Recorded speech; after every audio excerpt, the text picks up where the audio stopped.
더불어민주당 이재명 대선 후보는 가족 검증에 전적으로 공감한다며 부족한 것을 채우고 잘못한 건 책임져야 한다고 말했습니다. 국민의힘 윤석열 후보는 언론인 초청 토론회에 참석해서 이준석 대표를 둘러싸고 이어지는 내홍에 대한 입장을 밝혔습니다. 국회 취재기자 연결합니다. 박서경 기자. 네, 국회입니다. 최근에 정책 행보 계속 보이고 있는 더불어민주당 이재명 대선 후보. 오늘 열린 언론인 초청 토론회에서 야권의 가족 공세에 대해서 언급을 했죠. 네, 이재명 후보는 가족 검증에 대해 전적으로 공감한다며 잘못한 것에 대해선 책임져야 한다고 말했습니다. 특히 공적 권한 행사에 영향을 미칠 수 있는 요소는 자신의 과거 이력을 포함해 철저히 검증해야 한다고 강조했습니다.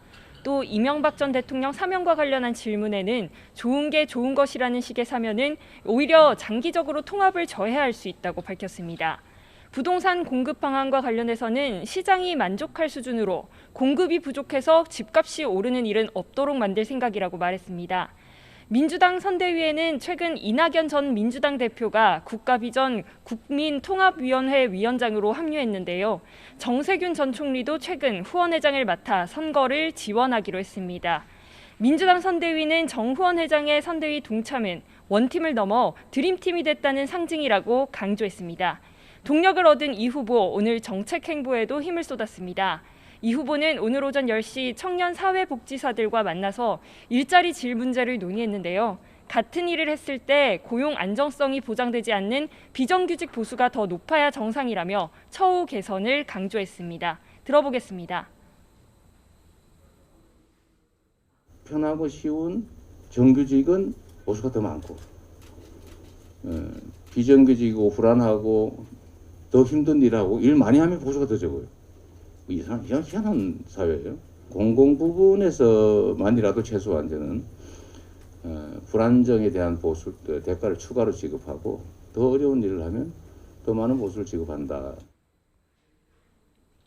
또 이 후보는 SNS에서 대학생들이 학업에 더 전념할 수 있도록 학자금 대출 제도도 개선하고 로스쿨 학생도 이를 이용할 수 있도록 하겠다고 공약했습니다. 어제는 종부세를 합리적으로 개편해야 한다며 보유세 완화 카드를 꺼내 들었는데 민주당이 곧바로 법안을 발의하며 힘을 보탰습니다.